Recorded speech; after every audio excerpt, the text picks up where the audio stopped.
Hello and welcome to our London Fashion Week SHOWstudio daily roundup. I'm editor Hetty Mahlich and this is Joshua Graham from our editorial team. We're going to be rounding up the first day of shows views. We're going to talk about Stefan Cooke, Chopova Lowena and Mowalola. So kicked off the day with Stefan Cooke, which we're both really excited about. Stefan Cooke is kind of one of the kind of beloved brands on the schedule, but this season they really kind of mixed it up and surprised us. It was kind of about refining their silhouette, trying out new things, an amazing collaboration with Mulberry. What were kind of your initial thoughts of the collection?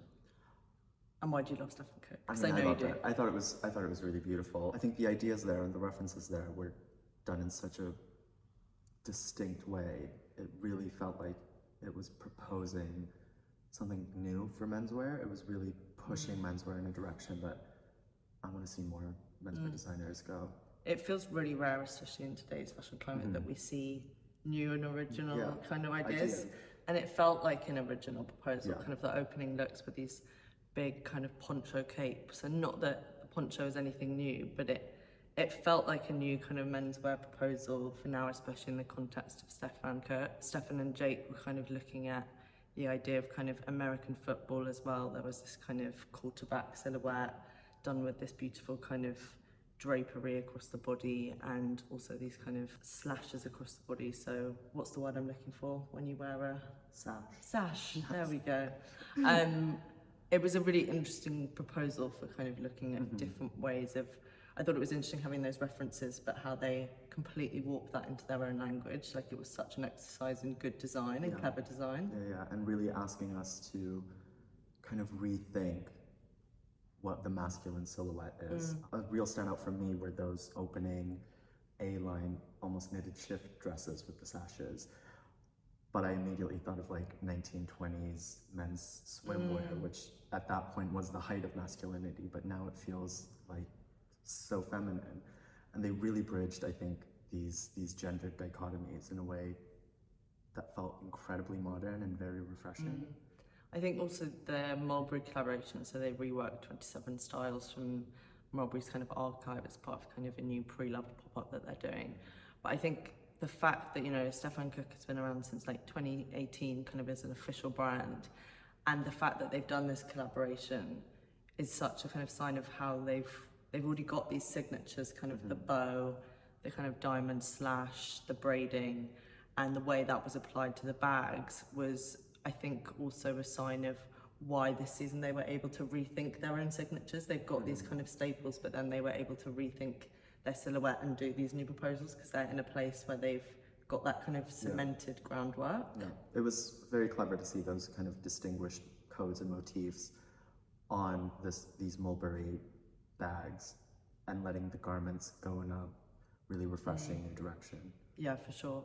Another brand this season that have kind of one of those beloved staples on the London schedule, have a kind of cult following, is Chopova Lowena. Chopova Lowena are most well known for their kind of kilt skirt, which is a play on kind of Bulgarian folklore kind of dress, but kind of with this punkish attitude, with the thick kind of leather belt-like waistband to it with these kind of metal hooks. And again, I think it's interesting leading on from Stefan Cooke to talk about another brand that has this kind of signature, and how do you break away from that and not kind of get stuck as kind of a one-hit wonder and develop your kind of brand story. And I think Chopova Lowena have done that so well. And you could, at the show, it was held in this skate park, which was kind of about this idea of they're thinking about girlhood and kind of girlhood crushes and having a crush on kind of skater boys. Some of the boys in the collection were wearing kind of big kind of baggy trousers and stuff. But I just thought it was interesting to play with those signatures. What did you think of looking at the collection when you saw it after the show?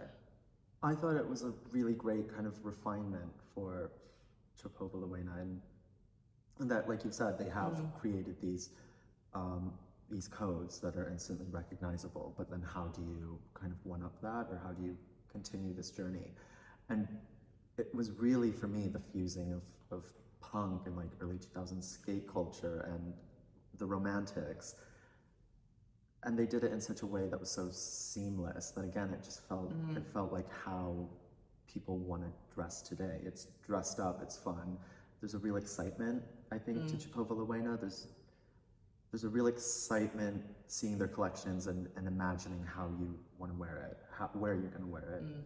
I think it's almost kind of it gave me the feeling of kind of like the collage of like a teenager's bedroom when you're collaging all these ideas together, like these ideas of kind of like peace and then riot. Like you've got these kind of like broad-brimmed layers, kind of dresses, this idea of kind of innocence and femininity, but then that's toughened with like a leather belt, and then you've got this kind of Bulgarian folk music playing, which is mishmashed with like American punk, and then you've got this skate park, and it's like all these mishmash of ideas, and it just has such kind of heightened energy and feeling. And again, just like Stefan, it feels like you're in an atmosphere that the clothes create and the show creates that's actually really rare to find now in fashion.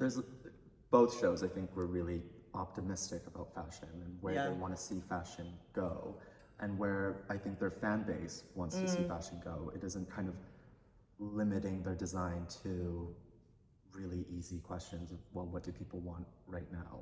It's proposing what people could want but haven't necessarily asked for yet. I agree, and I think also in thinking about what's the consumer want, I think they both cleverly approached that idea of balancing kind of creativity and product as well. Like, you know, Stefan Cooke have these signatures we spoke about, like the slash and the bow, which they've inherently woven into kind of their different kind of explorations each season, which keeps this kind of signature through line. Chopova have kind of the skirt, but like this kind of attitude, but like both brands we saw kind of leaning into product more. So Stefan Cooke with the Mulberry collaboration, and then Chopova Lowena did footwear and bags for the first time, these kind of huge leather kind of sack bags, little kind of almost ballet shoe meets kind of hiking boot with like heel, and a collaboration with UGG, which kind of had, if you imagine like the big bows that you built in presents, like a big sash, it was kind of stonked on the top of that. And it felt like it wasn't sell out product kind of leaning into, oh, we've got to do sunglasses to make money. It felt like actually if you're a Stefan Cooke person or you're a Chopova Lowena girl or boy, you'd be like, oh, I really want that in my wardrobe, you know, as another piece to kind of build it up. Yeah, I think it was overall both did a really great job in kind of just building desire.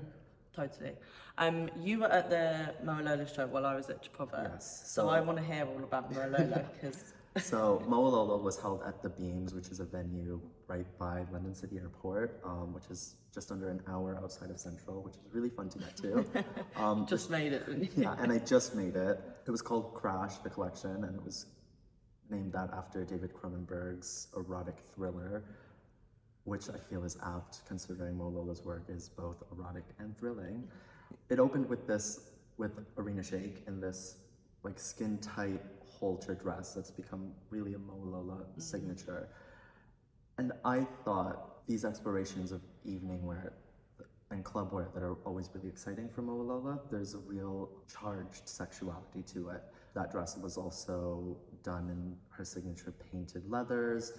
There were these like lace-up strap thigh-high boots that I thought were incredibly gorgeous. I think when we were talking about Stefan Cooke and Chopova Lowena and this idea of like optimism, I almost viewed Mowalola as maybe a little pessimistic. Really?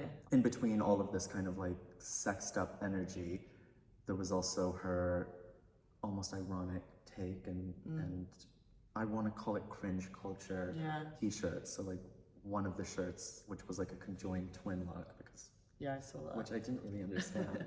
But one of the shirts said for slim people or for skinny people, and it was kind of these like trolling provocations throughout the collection that I don't really understand, or I see it on the surface level because it's provocative or because it's exciting in a very easily consumable kind of way. You see 4 skinny people on a t-shirt within a high fashion context, and you can either laugh at the irony or be offended.